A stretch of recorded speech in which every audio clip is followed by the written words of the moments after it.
Você viu, Matheus? Olha. Ah. Maneiro, pra não sequência. Bocão? Cadê mais cerveja? Acabou. Acabou a cerveja. Pô, bota a carne aí pra mim, alguém aí, pô. Tira. Bota pra mim, que aí é mais fácil. Saúde, gente. Mas, ó, na moral, Eu vou botar na mão, Ó, cara? gaúcho, ó. Se eu tirar essa linguiça, ele me Onde botar a o carne. canto gaúcho é brasileiro. o único dia que eu passo que eu não bebi Essa terra que amei desde guri.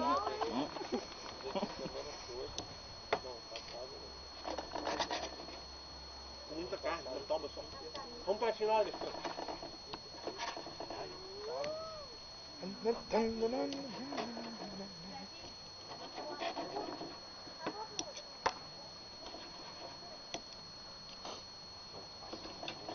Corte direito. E fala sério. Gaúcho. Gaúcha, tio. tirou o sal. Ah, essa aqui essa comida tá melhor. Raspar o sal, velho.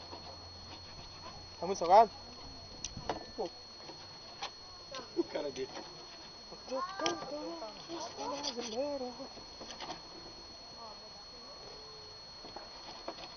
Ele não tá pedindo ajuda, né? Dá? É ruim. Olha o bocão. Tá pegando.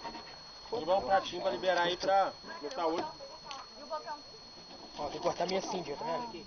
De lado. Você vai acabar derrubando aquela linha. Gabana que corta muito. O Black agradece. Cai. Na hora que ele chutar o negócio, ele pegou. Ai, ninguém quer um cachorro, não. Bota aí, rapaz. Querendo dar o meu? Tem uma amiga minha que tá querendo dar um labrador. Quantos anos? Filhotinho? 1 ano e pouco. Qual cachorro? Labrador preta Macau. Ah, sapatona. Ah, ligou? Ah! Pensei que ele ia falar na parada.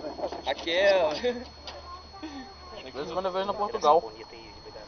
Que a garota tava Aí, bota no prato aí, gente. Qual que é o meu copo? Esse aí? Não, esse é meu, esse é meu. Eu tava com saudade. É, lembra? Isso mesmo. Eu vi ela lá na praça esses dias. Ela Tá em Portugal também, a menina. Doida. Aquele moicano Lembra? doido Falando? lá dela. Ah, que pegou a Macau, né? É. Macau que pegou ela, né? É, sei lá, que Macau porra. pegou ela. Macau, Macau, né? Macau manobrou meu carro, mano. Um dia eu tava via. Macau, Marcão. Bota aí. Mais um brinde? Priscilão. É, Portugal. Priscila. Priscilão. Priscilão, Macau. Bota aqui Priscilão. pra mim, ó. É Priscila onde Macau? Poder sair. Quer, vamos fazer um Tá com a esquema vasilha? diferente aí? Vou botar uma aqui. Pô, vai botando. Melhor. Tá boa. Mais inteligente. Mais uma, ó. Vai ter que cortar aqui. Vai, churrasquinho. Então um tabuleiro pra eu botar na casa.